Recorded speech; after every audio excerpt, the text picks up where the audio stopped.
All right, cool. So welcome everybody. This is Tandon Teaches Aviation, and hopefully everybody got an opportunity to see the little teaser video that I recorded last week when we went flying. I'm Daniel Katz, and I want to give my presentation, and then we'll do a little QA. But feel free to interrupt with questions if you have any, because I love questions. So a little bit about me. I'm a senior lecturer in the Department of Computer Science and Engineering at Tandon School of Engineering in New York University. So I think a lot of you probably already know me from class. I see a couple of people that I definitely know from class, so that's cool. Um, I'm also a commercial pilot, airplane single engine land, and I hold an instrument rating for instrument airplane. So that picture there is of me when I was test flying my Beechcraft Bonanza. I own a K-35 Bonanza, which you'll see pictures of throughout the presentation, and we'll talk about what that means and how I fly it around, use it, and so on and so forth.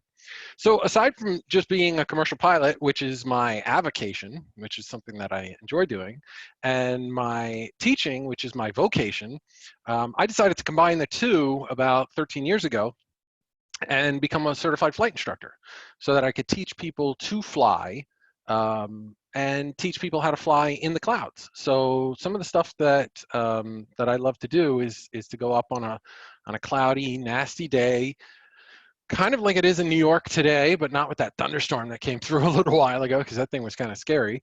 But kind of a cloudy day, and just literally just climb up above the clouds. And there have been days, as I'll talk about, where it's been overcast and dreary and nasty, and I get in the plane and I'm able to climb up to 6,000 or 7,000 feet and I pop out into this absolute sea of white, and you'll see a picture later on in the presentation, where you feel like the only person in the world, and you're sitting on top of the clouds, basked in sunlight, while everybody else is down in the rain. So I really enjoy doing that, and I really enjoy teaching people how to do that, and that's kind of what we're here to talk about today. I also hold a ground instructor certificate. That was so that I could teach people on the ground. I did get that first. I actually got that in about 2005, where I can teach ground schools. So I can teach people just like we teach on Zoom, and I teach my computer networking courses and my Java courses and my data structures courses and the bridge course. I can teach courses related to flying, and I can sign people off to take exams related to flying. So those are my credentials. Not much more than that. That's pretty much about me. And if you talk to me or any of my friends, the topic of flying comes up probably at least 5 times an hour in a conversation. So this is one of these two topics is about 99% of what I'm doing when I'm not taking care of my kids or sleeping, and sometimes sleeping. So a lot of people ask me, why did I become a pilot? I mean, obviously it's not a requirement for my job. I don't need to be a pilot in order to be a teacher, obviously. There's only, that I'm aware of, there's only 2 or 3 pilots that are faculty members at NYU. I know of a couple of others. So why bother going through the process of getting a pilot certificate? For me, flying is a challenge. It's something that is doable, but not easily done. So it's something that required investment, both in time and somewhat financially. We'll talk about that later. But it was a challenge that seemed like it was something that I could overcome and that I wanted to do and that I wanted to be successful at.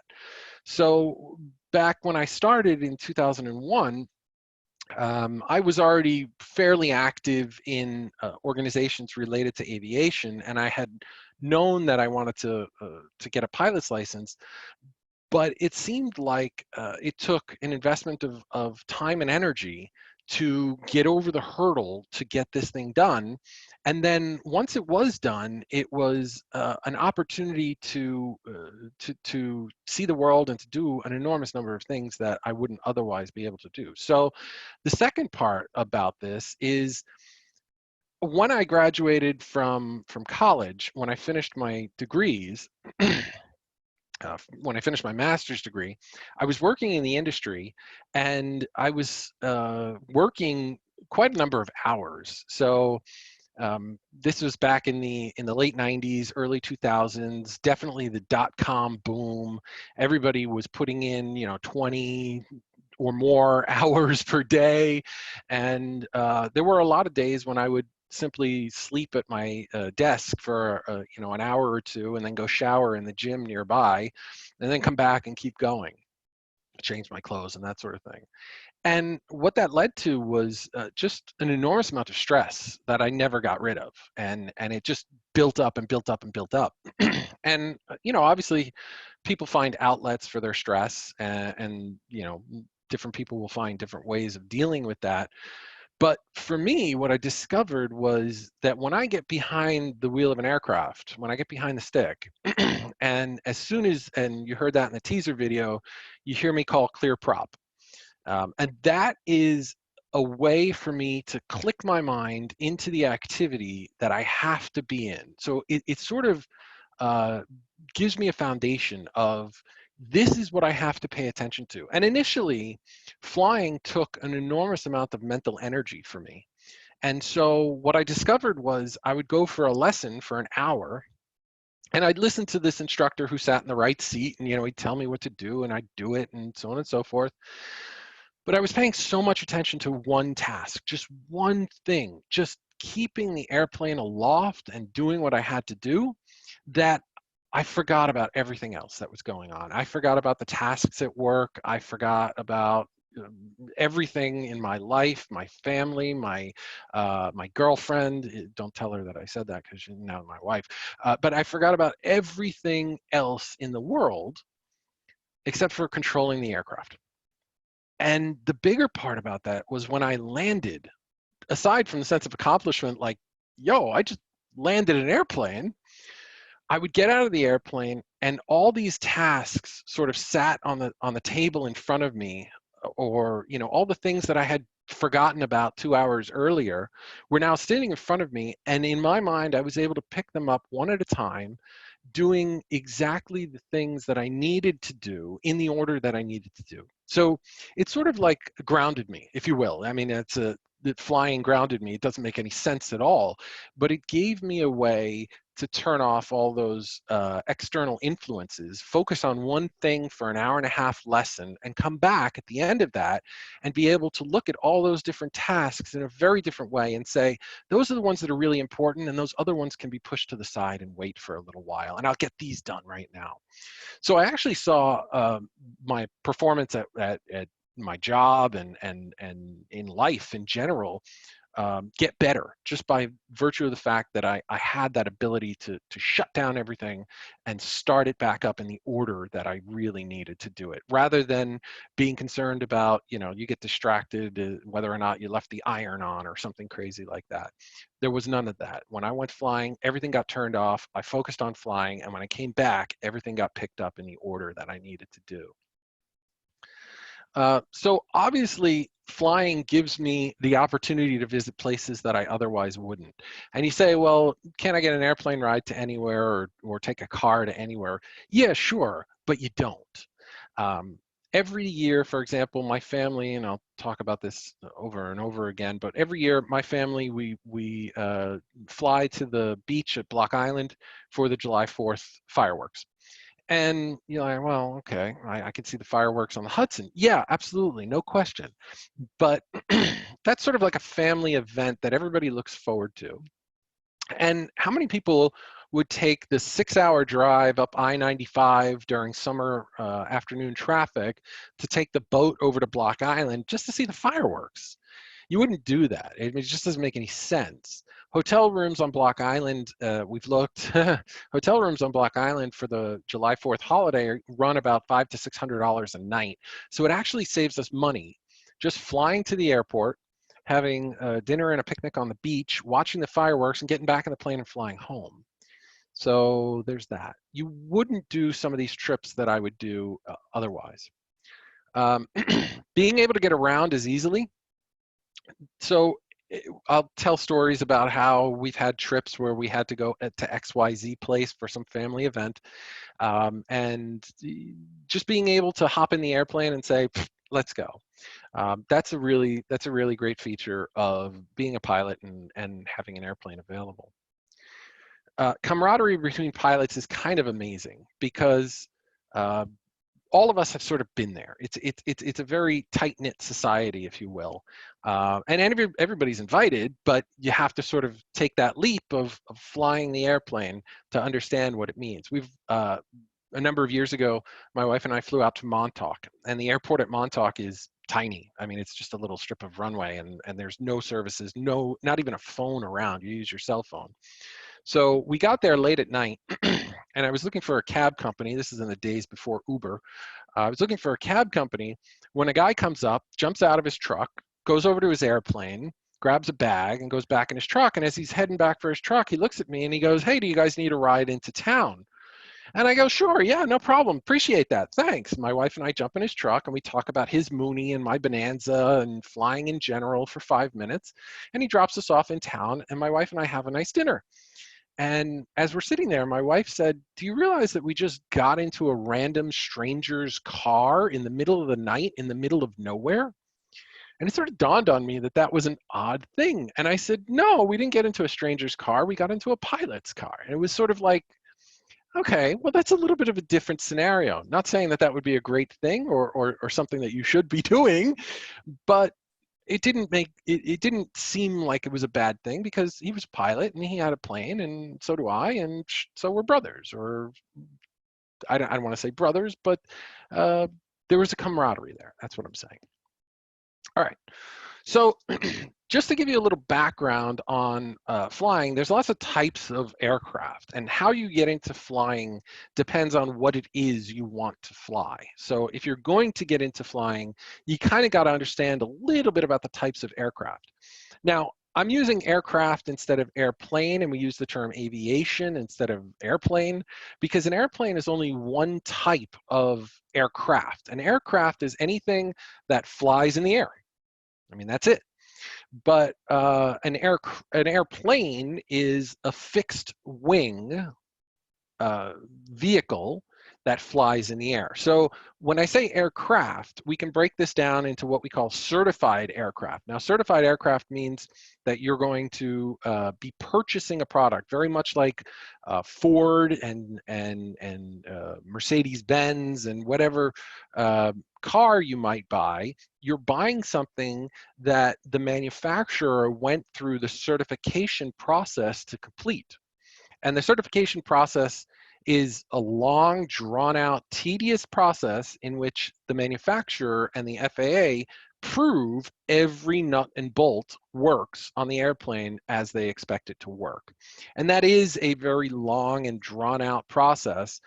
It does take at least 2 years to develop an aircraft and bring it to market and get certification for it. And it takes longer if the company doesn't already have an established background in doing this. So this is this is a picture of a K-35 Bonanza, and if you zoom in on this picture very, very tightly, you will see yours truly piloting the aircraft, and that airport behind behind me is Block Island. That is my airplane. And this is an airplane with a single engine, so what we call a single engine land airplane. It operates on land and it has one engine. There's also certified aircraft that are single engine C, so that would be something that operates on a lake or possibly the ocean.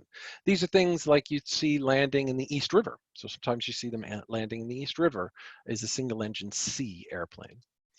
We also have airplanes with multiple engines. And a multiple engine airplane requires a slightly different license. So you can start to learn in a multiple engine aircraft, but it is incredibly expensive. It's more than twice the cost of a single engine airplane. I know that sounds counterintuitive, but it is. And these multiple engine airplanes are really falling out of favor. It used to be that if you wanted a business aircraft, you got a multiple engine aircraft. Nowadays, these aircraft are more expensive to operate, and so not a lot of people operate them still. Um, I know it seems like a single engine airplane is less safe than a multiple engine aircraft, but there's a lot that goes into the cost. And if you have questions, please feel free to either raise your hand or just hang on to them until the end. I'll be getting to a Q&A session towards the end. Then you have gliders. So if single engine is one engine, multi-engine is multiple engines, gliders is zero engines. And of course, this introduces a whole slew of problems like how do you get aloft? How do you get up? And there are ways that you can get up either by being towed. You literally get towed to an altitude, and then you pull a lever that disconnects the tow airplane from the glider. And then, of course, you say, well, the glider might just fall, right? I mean, if it's got no engine, it's just going to plummet. The answer is no. Actually, gliders can fly higher than a powered airplane. And I know that that's completely counterintuitive, but a glider, because of the design of it, can actually fly significantly higher than a powered airplane. Unfortunately, at some point, the the the power, you can think of this sort of like a green aircraft, right? An environmentally friendly airplane, because it doesn't have any engine, so it doesn't produce any exhaust, any fumes, any emissions. And how does it stay up? Well, it stays up by staying inside columns of air that are rising. These are either thermals or ridge lift. So the the glider will actually climb on its own by finding areas of lift that are being generated by the sun. So, or by wind coming over a mountain, it gets pushed up. So gliders are a really interesting concept because you can spend hours and hours and hours in the air and you're not paying for any fuel. There's no fuel. The sun provides all the fuel that you need. This is a gyroplane. Gyroplane's a little bit of a weird combination between a helicopter and an airplane.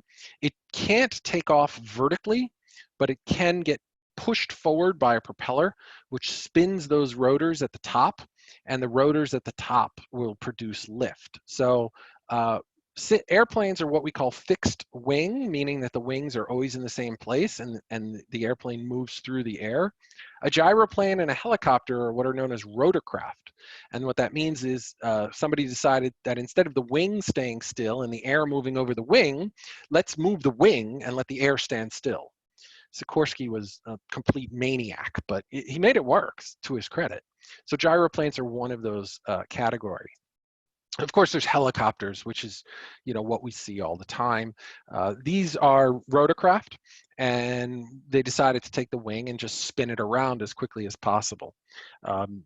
From an airplane perspective, I say helicopters don't fly. They're just so ugly, the earth repels them. I mean, but the legitimate factor is that they really do fly. Balloons are a category of what we call lighter than air aircraft. The Montgolfier brothers developed this thing called Montgolfier gas. And what they discovered was that Montgolfier gas was lighter than the air around it. And so if you captured that Montgolfier gas, the air went up. There's really no such thing as Montgolfier gas. It's just warmer air tends to rise and colder air sinks. So the Montgolfier brothers discovered that warm air rises. So what they do is they take an envelope, which is what we call a balloon, and you take the burners and you heat up a whole bunch of hot air. And that hot air is lighter than the air around it, and so the balloon goes up. And that's called a lighter than aircraft. There's also another category of certified aircraft called an airship, which you probably have seen. It usually has big letters on it that say Goodyear, and it follows around lots of sporting events. Those are incredibly expensive to get involved in, and usually you need to be hired by a company like Goodyear to be able to get your airship rating. I know a couple of people who went that route, and it was very interesting. From the less than certified, and I don't want to say non-certified, but I'll say less than certified, we have an entire category of aircraft called ultralights. And the reason I call these not certified, or I take them out of the certified, actually I don't take them, it's because the FAA, the Federal Aviation Administration, takes them out, is because they're really different types of aircraft. They're operated very differently, and so they have completely different rules that govern them. Uh, we would classify these as Part 103 versus the others, which are usually Part 91 or 135. So the first one is a fixed wing, which, as you can see, that really is an ultralight. The whole concept of the ultralight is that it is an incredibly light aircraft. In fact, I don't remember the number exactly, but it's about 300 pounds maximum. It can only carry about 5 gallons of fuel. So if you're trying to go from New York to Washington, D.C., definitely do not bother trying to do that in an ultralight. But if your goal is to get up and see the surface of the Earth from a different perspective and so on and so forth, then an ultralight is a great concept that you might think to go for. Okay, the powered parachute. The powered parachute, and I just want to make sure you guys can still see my screen, right? Because I clicked on something. Just give me a yes button if you guys can still see my screen. Okay, we got 1 or 2. Okay, cool. So the powered parachute is one that's actually developed a large following lately from the YouTube era. So there's a number of YouTubers that have gotten into the sport of powered parachutes, and basically what this is it can be simple as a tricycle, a little tricycle like you see here, or you can actually just take the engine and sort of strap it to your back. I know that sounds crazy, but they make these rigs where you wear the engine like a backpack. It's got a big propeller on the back, and you attach a parachute to the rig, and you have a little seat that you sort of sit in, and you go running, and the parachute fills up just like a kite does, and eventually it gets enough lift, and when the engine starts pushing you, boom, you're flying. So that's the kind of powered parachute concept that you can get into actually fairly inexpensively. So that's a nice little option. Of course, ultralights also are classified in balloons. So we have balloons that are ultralights. And then we have some gliders in limited capacity that are ultralights as well. If you don't feel like sitting in an airplane, then an unmanned aircraft might make sense. So these are things like your multi-rotor, your drones. Drones are a very popular way. Now, there's ways to do it safely and properly, and there's ways to do it not so properly. So I know that DJI. I've got a DJI drone, and I like to fly it every once in a while. And there are some things that I've seen on YouTube that absolutely make me cringe. Drones, multi-rotor drones, are supposed to be operated less than 400 feet. And they're supposed to be operated within what's called line of sight. So you need to keep your eyes on the drone at all times. And there are actually laws governing this, and you can get in trouble for violating those laws. But I do see a lot of YouTubers that just throw caution to the wind and take the drone up to 2,000 feet. The problem is I, as a powered pilot, have a very difficult time seeing a very tiny drone coming at me at 200 miles an hour. And if I can't see that little drone, it's very possible that I could hit that little drone. And so that leaves me with a bad taste in my mouth when I see those YouTubers who take the drone off and go crazy with it. But that said, they're a lot of fun when you operate them safely. So like I said, I have a drone. It's great. It's lots of fun. We've taken some great videos with it. The kids have played around with it. And it sort of helps, again, to focus and operate that drone. So I enjoy it, and it is a category of unmanned system that we can get into and see. This is a single rotor. They have helicopters, and these are usually something a little bit larger that a company would have, or a corporation, but they do make smaller ones that are sort of fun and remote controlled, and you can have fun with them. And then we have fixed wings, which are also a category of unmanned systems. And this is very, very popular in European countries. You'll see a lot of YouTube videos and videos on the web from, from the European Union. Germany is especially, France, and these types of places where they make models that are as big as my airplane. I mean, almost as big as my airplane. And it's a model airplane that is controlled from the ground, but I swear you could probably hide a small kid in one of these things. Obviously not legally, but that's the idea of spending time on something that you might build yourself. Now, apart from the certified aircraft and the ultralights and the unmanned systems, there's another category of aircraft called experimental aircraft. And this is something I don't have a lot of experience in, but I'm actually going to start getting experience in. My son and I, my son's 11, he and I in the next few years are going to start building an aircraft. And you can do this one of two ways. You can get plans, or you can develop your own plans if you really want to, or you can buy plans from someone and buy all the parts separately, or you can pay a company to ship you kits, sort of almost like huge Legos. This is like an adult version of Lego. They'll send you the kits and they'll say, here's 47 parts, and the parts go together in this order, and you have to do exactly what we're saying. And then at the end of it, you put together, it takes usually anywhere between 500 and 1,500 hours.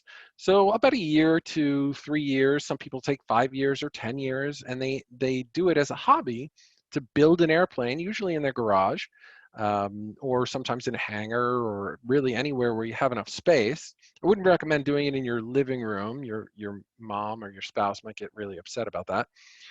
But as long as you've got enough room, you can build the entire airplane. And when you're done, you take it to the FAA, you take it to what's called a designated airworthiness representative, and they inspect your entire airplane, soup to nuts, top to bottom, and you get a license and you can go fly that.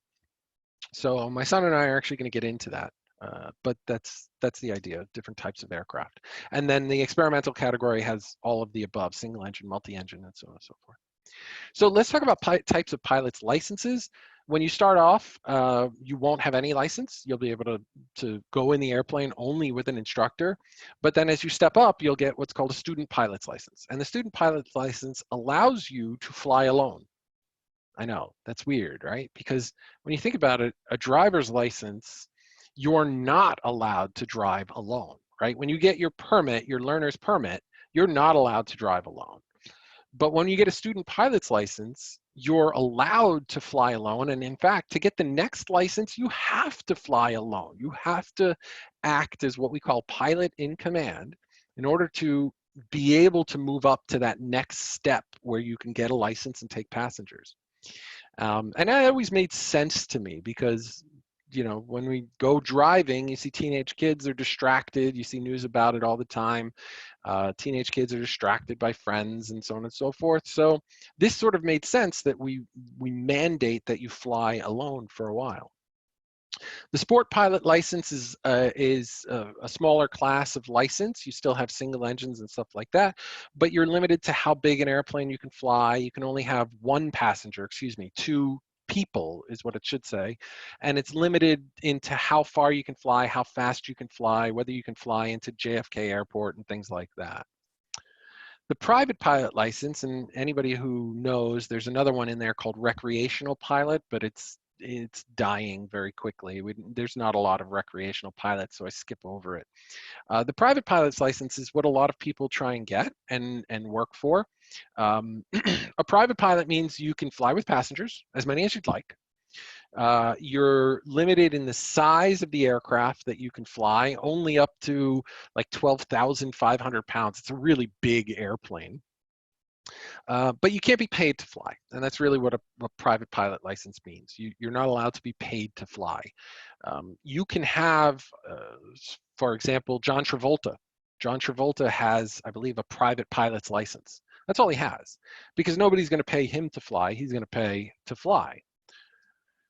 A commercial pilot can be paid to fly in certain circumstances. Now, I hold a commercial pilot's license, and if you walked up to me and said, "Hey, Katz, can you take me to Washington D.C. and I'll pay you for the fare," sort of like a taxi, I can't do that. I'm not allowed by federal law to act as an air taxi.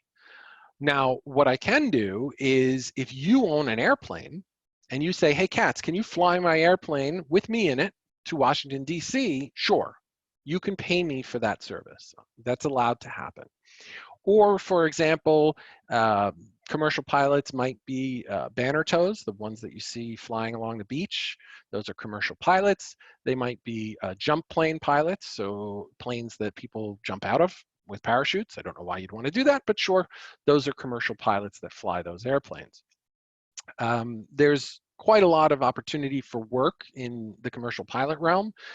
So a lot of people start out as commercial pilots. In fact, that's how you would normally go. And the final, the sort of doctoral degree of flying, if you will, is the airline transport pilot. An ATP rating, or an ATP license, is required if you're going to act as a pilot in command of a large transport carrier jet. So when we all decide to go flying again, not sure when that will be. Well, I know for me it's going to be later this week. But when we all decide to get on an airliner again, JetBlue, Delta, United Airlines, all those pilots, the guys up front, will all have ATP certificates. They have to have an airline transport pilot certificate. So the guys that are flying, or gals that are flying in the front of your wide body jet, guaranteed that they have an airline transport pilot certificate. Okay, so where can a pilot fly? Well, it's sort of a silly question. Once you're a pilot, you're a pilot. And the answer to that question is really anywhere in the world.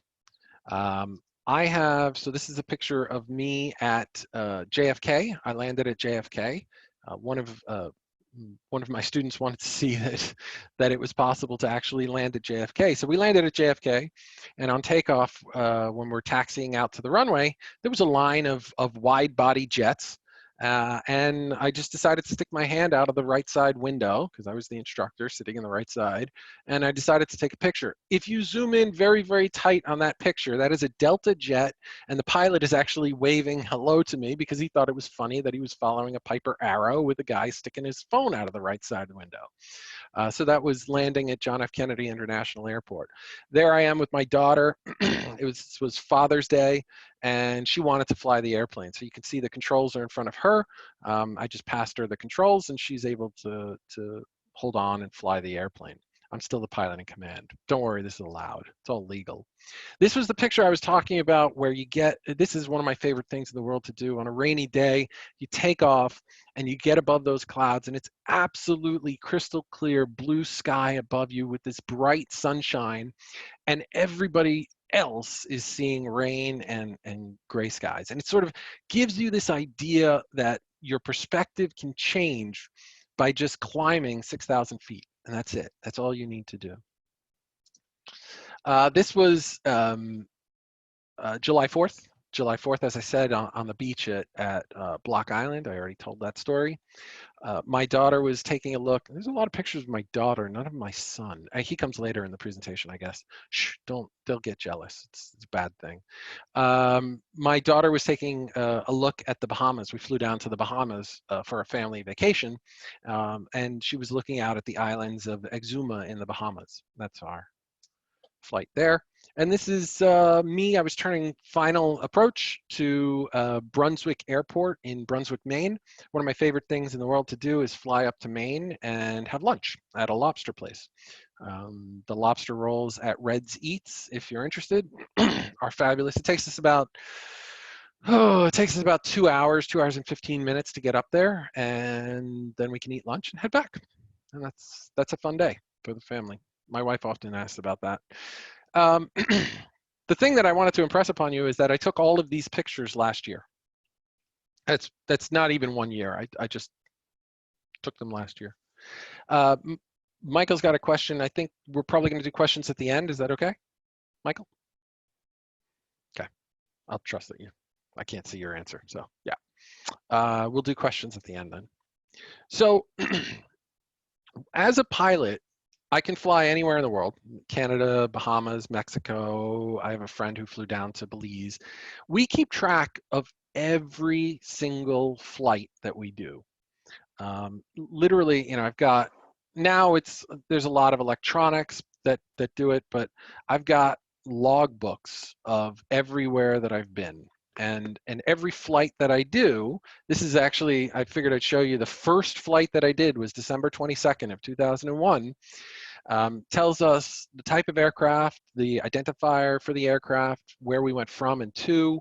This was just a local flight, a number of landings, and all the information. So it's sort of interesting to go back and look at my logbooks, and you'll see moments in my life that are in these logbooks. And I sort of get choked up because I think about, the time right before my wedding when I went flying with my best man, and I can think about the time that I took my son for his first airplane ride in my airplane, and my daughter. I think about all the different times, and I can always go back and almost relive them from my logbook. So, and that's great because we have a record and say, oh, when did so and so get married? I say, oh, well, I remember we flew to their wedding. So let's look back in the logbook and we know the date of their wedding. So that's all right there. And if you ever looked at my logbook, what you'd be seeing is a pretty serious portion of my life. So all of my logbooks carry with it an inscription, which I put in the front of the logbook, and I'll just take a minute so that you can read that.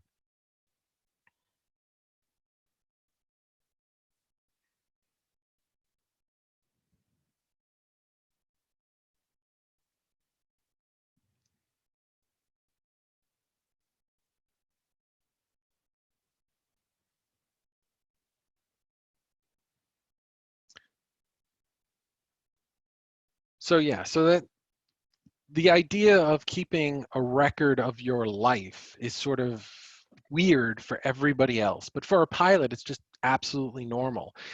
When I get into my airplane now, I'll pull up my online logbook, which is just an app on my iPad, and I'll have all the information, and I'll start the timer, and I can keep track of literally everything and everywhere that I've gone, just like that. So that is a map of literally everywhere I've ever been in my entire career flying. And so you can see I've been out to the West Coast a couple of times and down to the Gulf Coast and Florida. My mother lives in Fort Lauderdale, so I think we make that trip there. There's not one line going down there. There's about 15 since my mother's lived there. We go down there about 5 times a year. Out to the Bahamas, up to Canada a couple of times. So that's literally where I've flown. That's straight out of my logbook. It's computer generated, and I just thought that was really interesting. And you can see where I've been. 45 states so far, in case you're counting. 45. I've got 5 left to go. So what have I done with flying? Well, I started out as a search and rescue pilot. Well, not as a search and rescue pilot. I actually worked on the ground first for the United States Air Force Auxiliary. Now, the United States Air Force Auxiliary is non-military. It is a civilian arm which does primarily emergency services, disaster relief, cadet training, aerospace education. These are the missions of the Air Force. They are funded by the U.S. Air Force, and we do get supplies and support from the U.S. Air Force, but it's a civilian organization. It's one of the few civilian organizations that actually is allowed to wear the Air Force uniform. So I was a Civil Air Patrol cadet, an Air Force Auxiliary cadet, and then progressed up through the ranks to being a major. And I left the organization as a major in the U.S. Air Force. There were a number of times when I found missing aircraft. Aircraft go missing for a various number of reasons, either because of a crash or because somebody just forgot to close a flight plan. People go lost in the woods, and sometimes it's very helpful to have a bird's eye view of that area. There's also been a number of disaster relief missions. I was already out for Sandy, but prior to that, there were a number of fires, floods, locusts, pick some disaster, and we did it. Shortly after 9/11, the State Emergency Management Office needed aerial reconnaissance pictures for their briefings, daily briefings, and they tasked us, and my crew was the second one tasked to take pictures of Ground Zero after 9/11. And for that, I earned meritorious or exceptional service awards for that. More recently, I've done some flying with charitable organizations. The one we like the most is Pilots and Paws. This is an organization that connects pilots who can transport um, animals from areas where there's a large population of abandoned animals. They go into shelters, they go into rescues down in the South, usually South Carolina, North Carolina, Georgia area. These are often where they breed animals, but the animals can get out sometimes, and then they breed, and then they're not purebred, and so the owners don't want them, and they abandon them either by the side of the road or sometimes to a shelter. So the shelters are filled to capacity, and unfortunately they sometimes have to put the animals down. So this Pilots and Paws organization provides an opportunity for two shelters, one usually in the south and the other one usually in the north, to connect and post needs for transports. So for example, we discovered, or they discovered, that the shelter near Finger Lakes in New York was completely out of puppies to adopt. Yet in Georgia, they had, you know, 2 litters of puppies that weren't going to be adopted anytime at all, and they were going to have to put them down. So we went down to Georgia, South Carolina, I can't remember where, picked up the dozen puppies, I think it was, and brought them back to Finger Lakes. We get transport rescues, like I flew a single puppy from Philadelphia to Pittsburgh. He had a heart murmur and needed a cardiac surgeon in Pittsburgh, but wasn't going to survive the car ride. It's like a 6 or 7 hour car ride from Pittsburgh to Philadelphia, and so we transported them. We've transported animals, puppies, cats.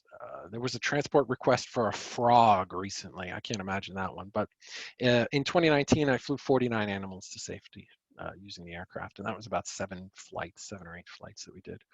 Also, Veterans Airlift Command is an organization that provides transportation to veterans. Veterans often suffer combat injuries, even things like PTSD or physical injuries, in which flying on board an airliner can actually be difficult, whether they're in a wheelchair or in some other you know, inconvenience in some other capacity.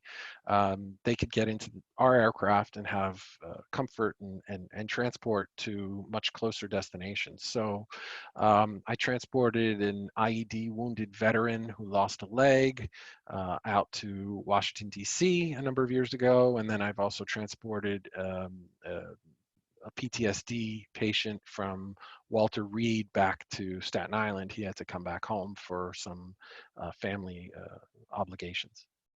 So we've done some of those transports as well. Family vacations are all planned around flying. We choose a destination almost by a dartboard. So we put up a big map on the wall and throw a dart and figure out a nice town nearby. Our family destinations have been Ocracoke Island, North Carolina, Branson, Missouri. We've done Tennessee. We did the Great Smoky Mountains in Tennessee. That was a lot of fun. We did Indiana this year. We've done Oshkosh, Wisconsin. These are places where you wouldn't think to vacation, but you know what?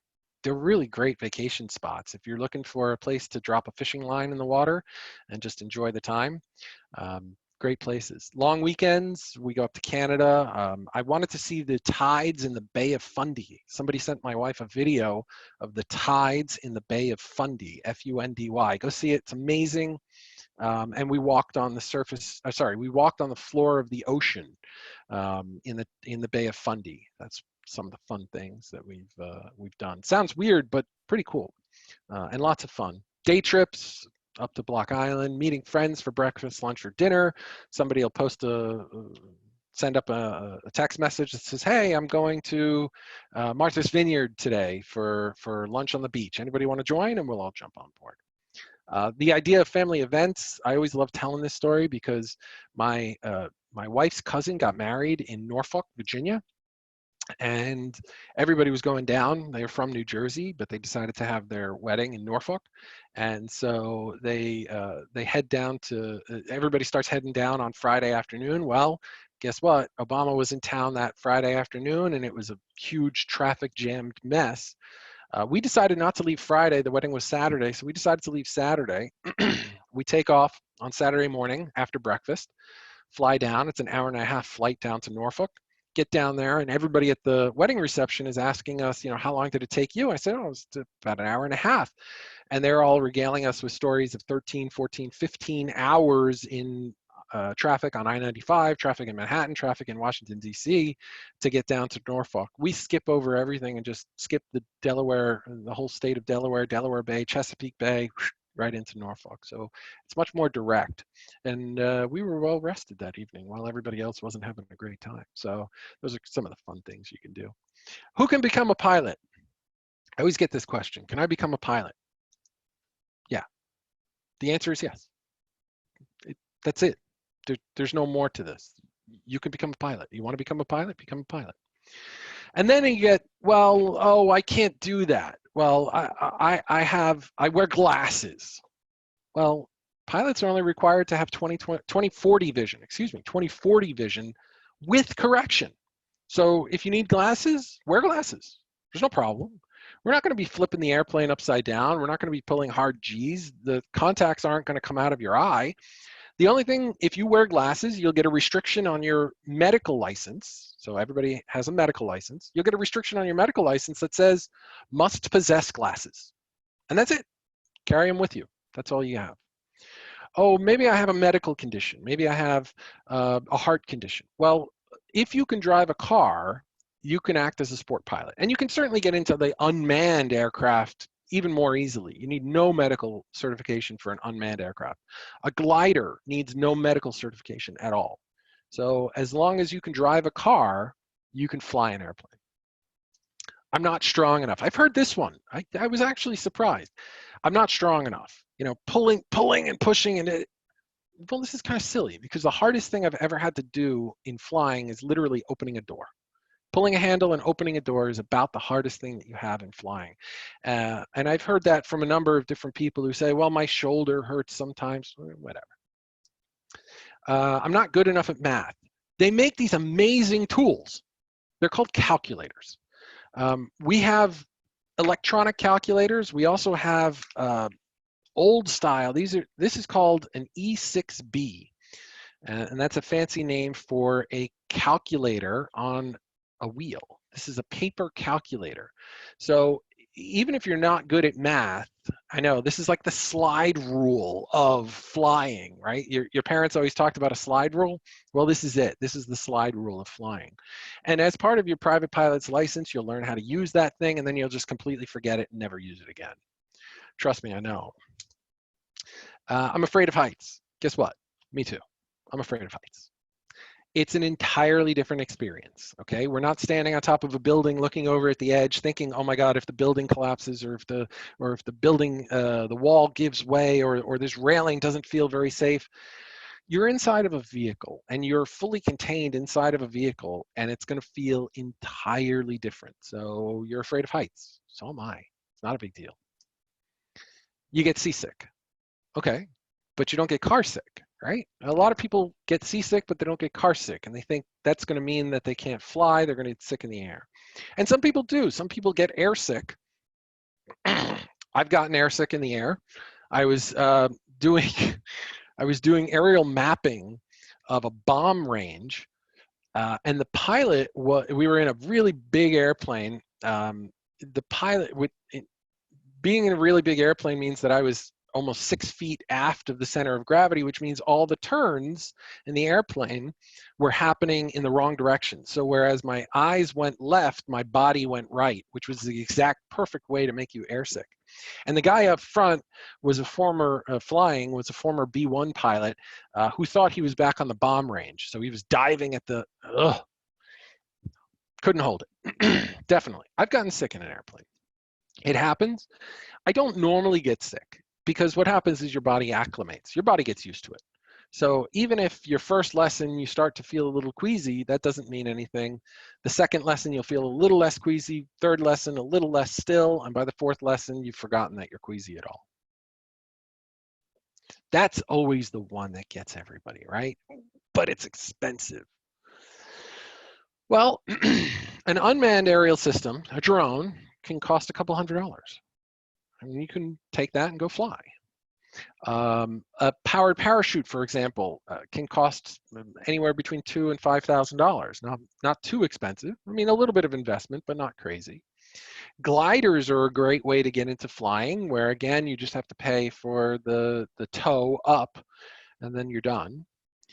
And the average private pilot's license costs about $10,000.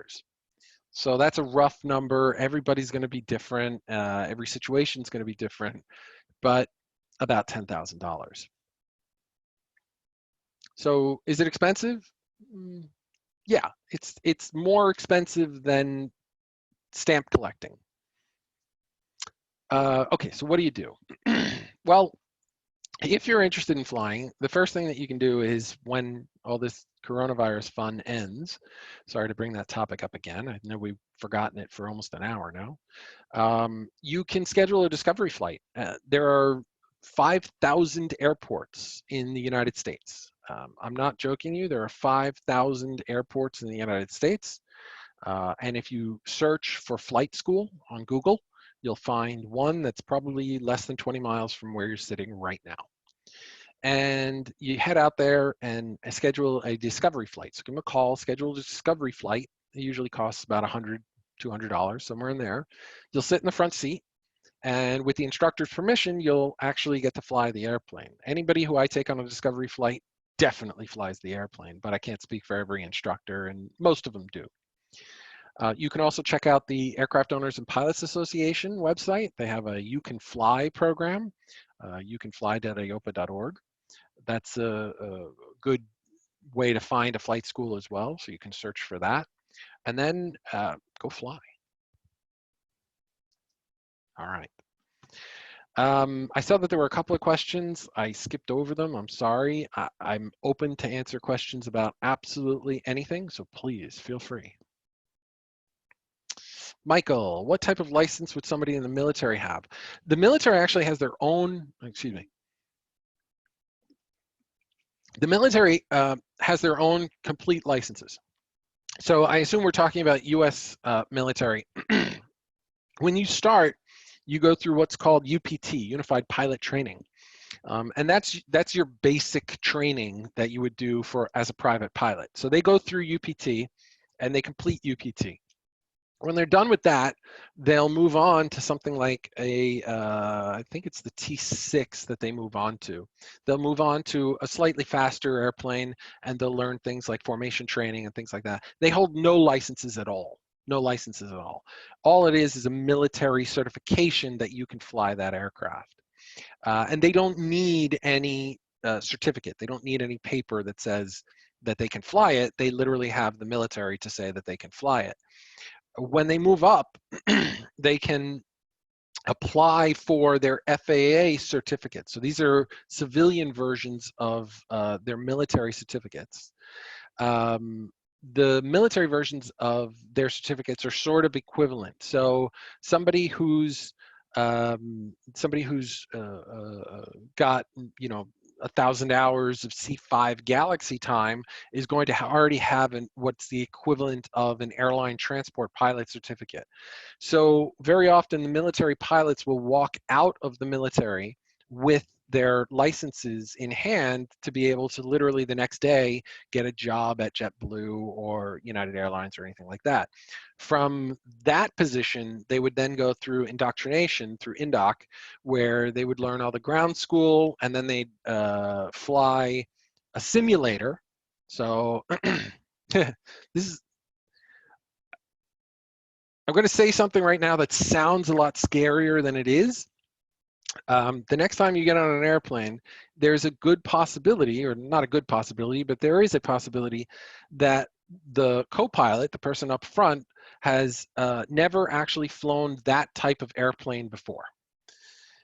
And what I mean by that is they've never actually gone aloft with that particular type of airplane.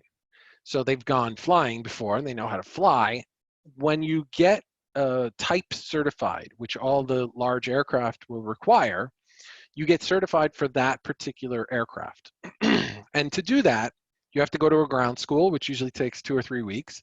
And you'll also go through simulator training in which you're flying a full motion simulator, which is a computer sitting on the ground where the instructor will try to kill you. Sorry to put it bluntly, but the instructor will try to make sure that you don't get out of that safely. But it's all on the ground and it's all in safety. So with all those types of simulators and those high level of simulators, you can walk out of the door and get into a jet with paying passengers, and it's your first time flying those aircraft. Yeah, was that a little scary? Maybe a little scary. David's question: what are your thoughts in regard to Sport Pilot? Sport Pilot was a great benefit to the industry, actually. So Sport Pilot allows you a much more limited capacity. It's limited to aircraft that are 1,320 pounds. I'm drawing a, it's difficult for me to remember the numbers, but I think it's 1,320 pounds maximum gross takeoff weight. That includes the airplane, the pilot, the passenger, and the fuel and baggage, if you have any. So there are limitations on how big an airplane you can fly. You cannot fly as a sport pilot at night. Absolutely cannot. You cannot fly as a sport pilot inside clouds. You cannot.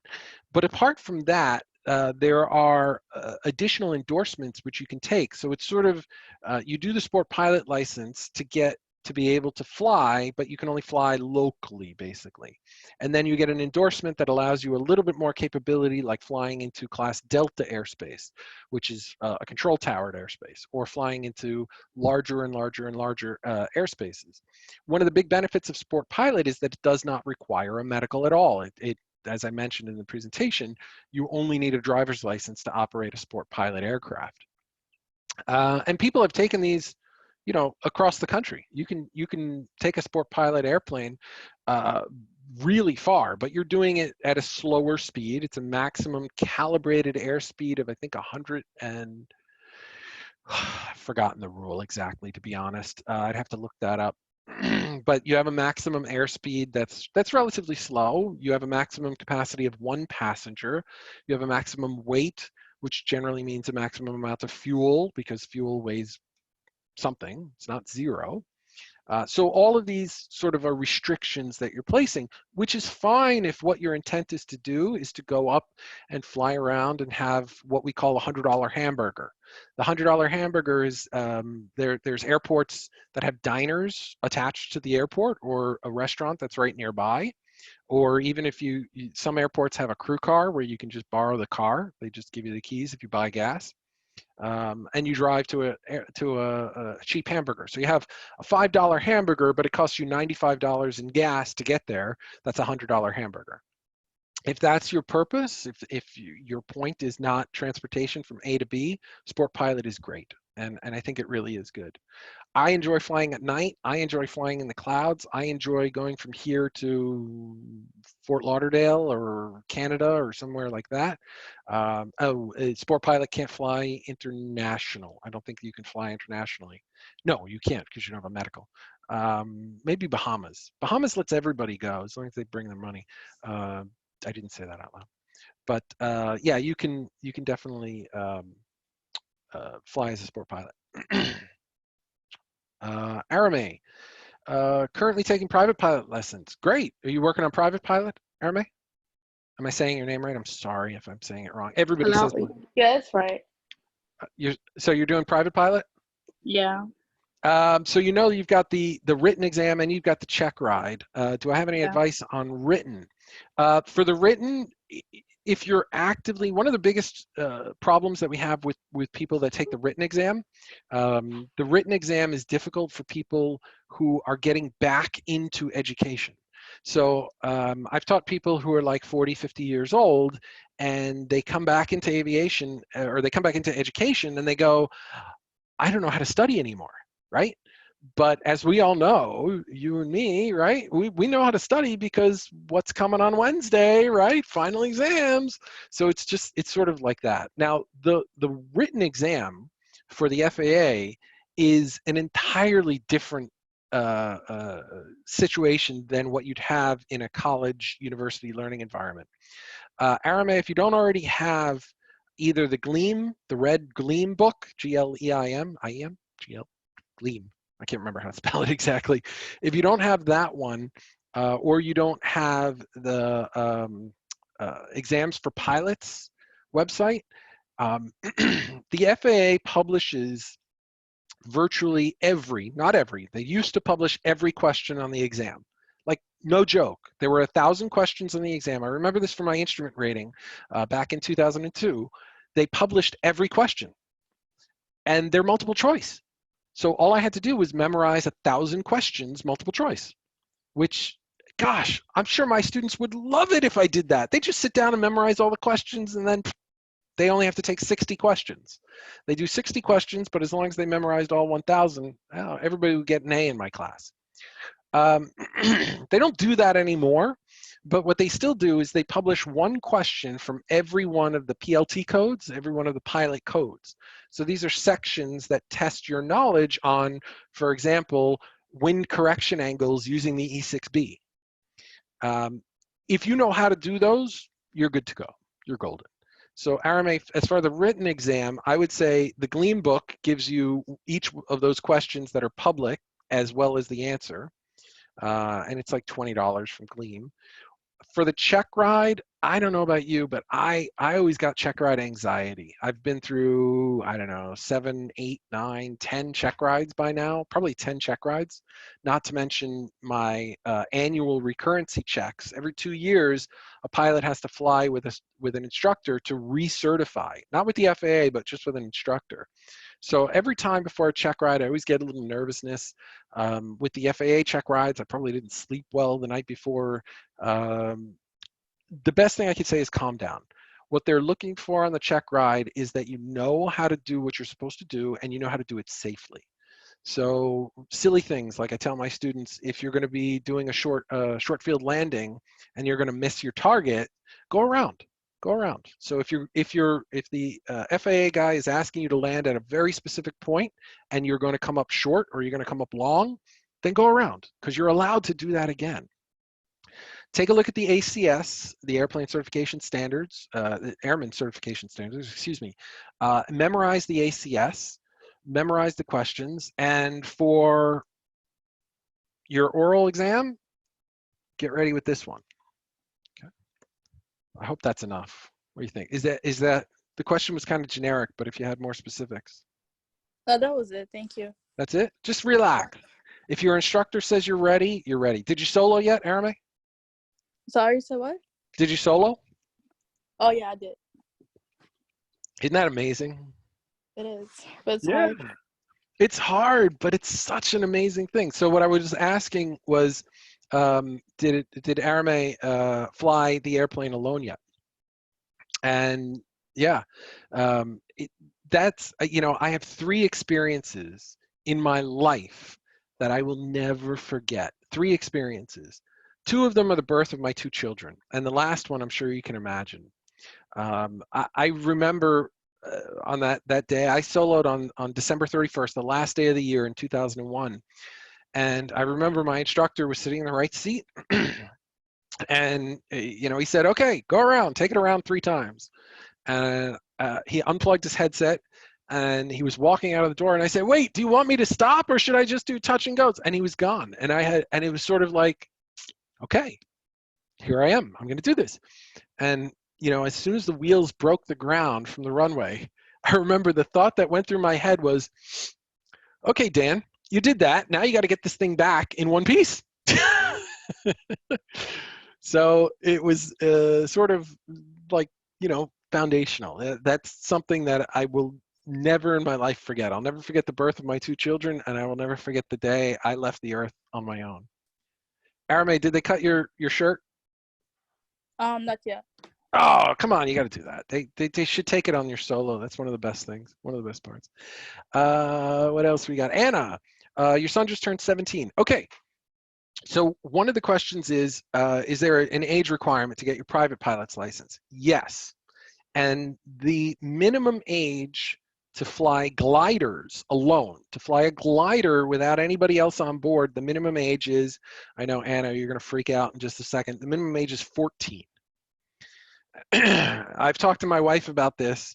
I'm pretty sure that she will lock my son in and my daughter in a room to prevent them from taking a glider on their 14th birthday. That I'm sure. Yeah, my wife would not allow that at all. I would think it's cool, but she would not let that happen. To fly an airplane alone, to fly a glider, an engineless airplane, to fly a glider, you need to be 14. To fly an airplane alone, you need to be 16. And to take your private pilot's license exam, you need to be 17. So you got it. In fact, I've had people come to me with their 15-year-olds and say, "Hey, can you teach him to fly?" And I say, "Yeah, but he can't fly alone until he's 16." My most recent private pilot student actually got his license 3 days after his 17th birthday. He soloed on his 16th birthday, but he got his private pilot's license 3 days after his 17th birthday. And the only reason that he got his private pilot's license 3 days after was because he wanted to go get his driver's license on his 17th birthday. I called him an idiot, but whatever, that's besides the point. But yes, 17 is the minimum age to get a private pilot's license, 18 to get a commercial pilot's license, 21 to get an airline transport pilot's license. Yes, the guy flying your JetBlue aircraft might only be able to buy beer for this first time today. What else? There was another question. Some other people had some other questions. I love talking about this stuff, so this is like I'm super happy to answer any questions that you guys might have.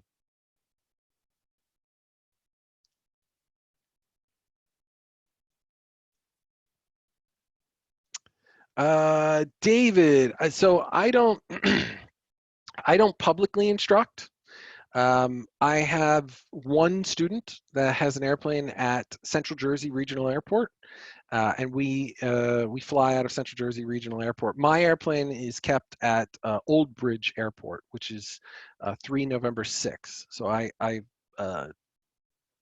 don't really teach outside for the most part, but Central Jersey is very good. I'm on the books at Central Jersey, although I'm an independent instructor just to be able to fly my own students, which are the only guy I'm teaching right now is somebody who I've known for 10 years. So I don't regularly fly with a lot of students. I was telling Deanna and Randy before we started this that I used to tell my students in Poly, back when it was Poly, I used to tell my students, if you bought an airplane after you graduate, I won't do it while you're still a student at NYU, but if you bought an airplane after you graduate, I'll teach you to fly it. And I was telling them that a couple of years after that, I think it was around 2007 or 2008, I had a former student call me up and say, "Hey, Katz, I graduated. I got an airplane. Let's go." And I taught him he learned to fly private pilot. He has private pilot's license on his own. I taught him how to fly under instruments, which is in the clouds. And he wanted to get his commercial license, so we got that as well. But generally, I don't. I generally don't teach, and I certainly don't teach anybody from NYU. Just friends and family. I'll teach my son, that sort of thing. Andy, do I recommend any instructors around New York City? Well, right now it's kind of a weird environment. So there are a number of good schools. Okay, there's a number of schools. I used to be associated with Academy of Aviation, and the guy who runs it, Chris Roberts, is very, very nice, very good guy. It's too far for me to travel now. It's out on Farmingdale and up in Westchester, and as I said, I live in Staten Island, so it's kind of hard to get out there. So I haven't flown with them in probably 5 or so years. I learned at Caldwell Back then it was Caldwell Air Service. Now they have MacDan Aviation. Caldwell Airport is in New Jersey. You know, I think it's funny that, you know, here, let me see if I can show you a map. Yeah, we look at we look at airports not as the big ones like JFK and LaGuardia and Newark. Smaller pilots, I've landed at all three, but I won't land. I'm have no interest in landing at JFK or LaGuardia or Newark. It's not expensive per se. Landing at Kennedy costs about $25 as long as you do it in the right time of day. It costs $125 if you do it in the wrong time of day. But it costs nothing to land at, for example, Linden. So whereas you're seeing a map of New York City right now, and you see that JFK is here, we can see the runways, that's runway diagrams, because that's what we as pilots obviously care about. This is LaGuardia up here, and you see Newark off over here. All these other dots, these blue ones and these magenta ones, they're all other airports. And you've got Republic, which is Farmingdale, which is a popular one out of Long Island. It'd be tough to recommend going to Republic because it's very busy. Islip, which is a little bit further out, Westchester, which is upstate, or Westchester technically, because when you say Westchester is upstate, people get annoyed.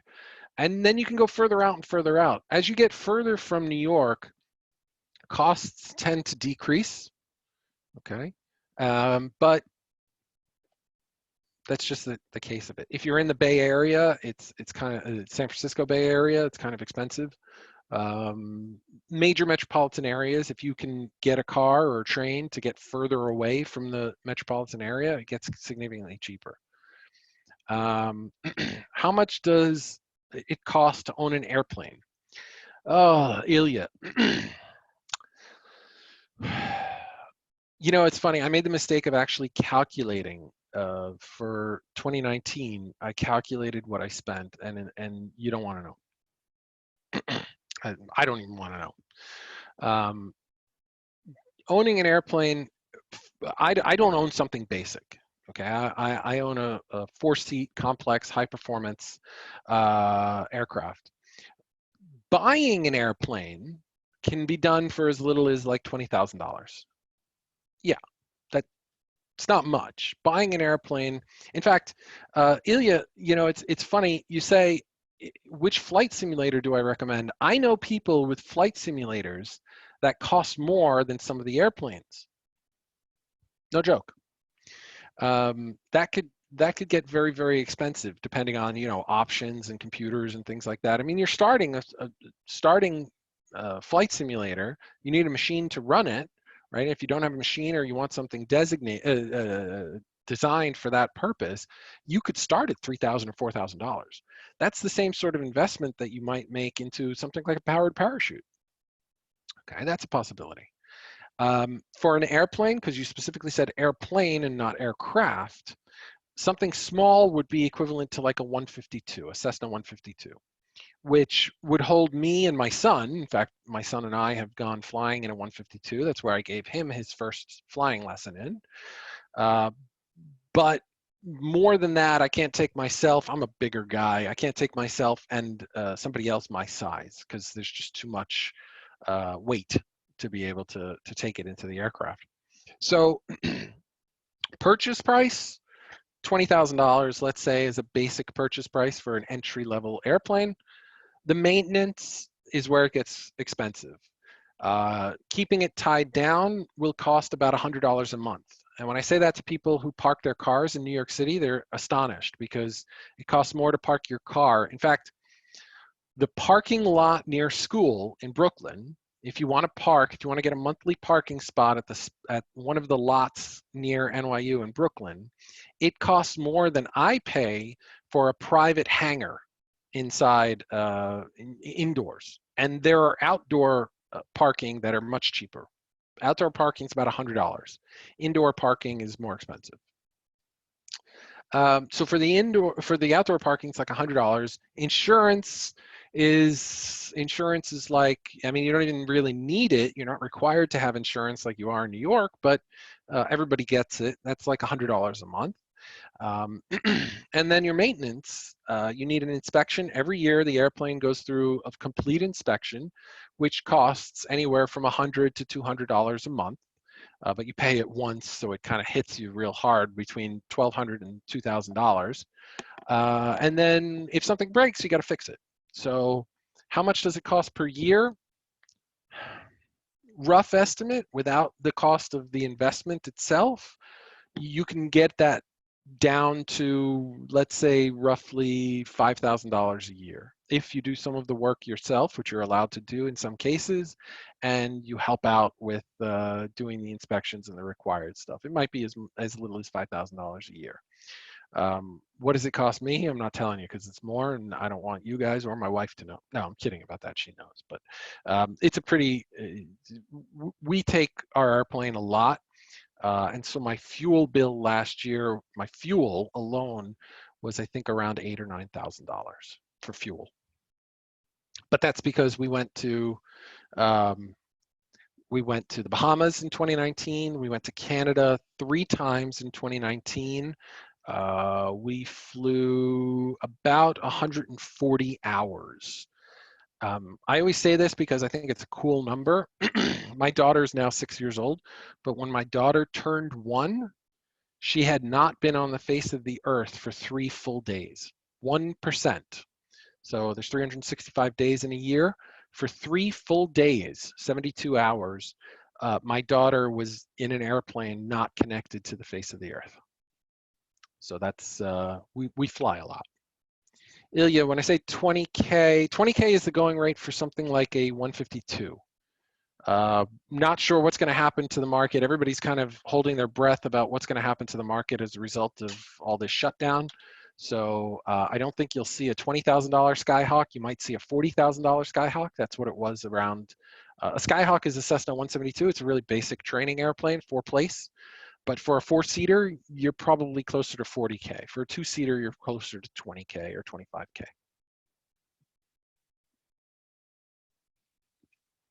There's a lot that goes into choosing an airplane, and I mean, I've helped all of my friends buy airplanes.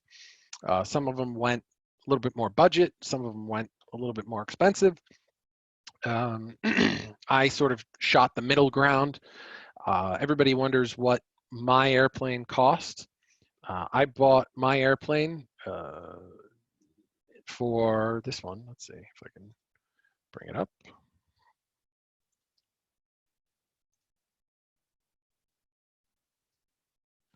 I bought that airplane in 2009. I bought it for $53,000. So that was roughly the cost of a nicely outfitted Mercedes-Benz. I did not have to put down $53,000. I mean, I teach at NYU, so well, back then it was Poly. I teach at Poly, so I couldn't afford to put down $53,000. But there's financing, of course, just like you'd buy a car. You put down a deposit, you pay it off after 5 years or 10 years. I paid it off after 10 years. So that's it. That airplane is my first, hopefully my last. It is the airplane in which my son first flew. It is the airplane in which my daughter first flew. You know, like you ask mom and dad, who was the first one to drive me? And you say, well, it was probably mom or dad home from the hospital. My kids know who their first driver was. That was me for both of them. And who their first pilot was. That was me for both of them. Any other questions? So I have a question for all of you. I'd like this to be a multi-part event. I had fun. I hope you guys did too. I'm open for questions. If you want to email me, you can certainly email me, dkatz@nyu.edu or dkb238. The question that I have for you is, I'd like this to be a multi-part thing. I'd like to do this again. And I had talked with Deanna and Randy from Office of Student Affairs about maybe doing this. The next event, I could give you a little tour of the airplane of Gigi. This is my airplane's name is Gigi. Um, there's a story behind that in case anybody's interested. Um, Chuck Yeager's first aircraft, or sorry, Chuck Yeager's aircraft in which he broke the sound barrier. It was called the Bell X-1. It was named the Glamorous Glennis. And the Glamorous Glennis was named after his wife. So that was the first plane to fly faster than the speed of sound, was named after Chuck Yeager's wife. I don't consider myself as good as General Yeager, but my wife's name is Gloria. And so her full name, my airplane's full name is the Glamorous Gloria, but we abbreviate it and call her Gigi.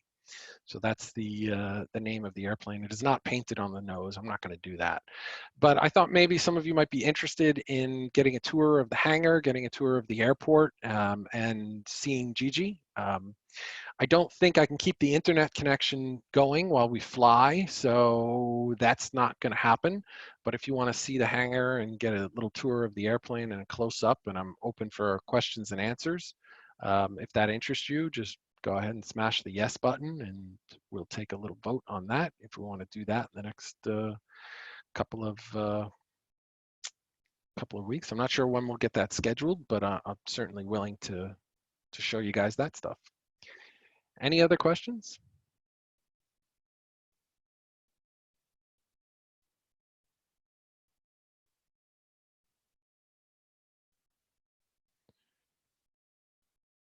Well, then if that's it, I'm more than happy to answer questions privately via email or otherwise. I don't have anything else, so I will wish you all stay safe, and please go try and fly when this is all over. Give it a go. Thanks, everybody.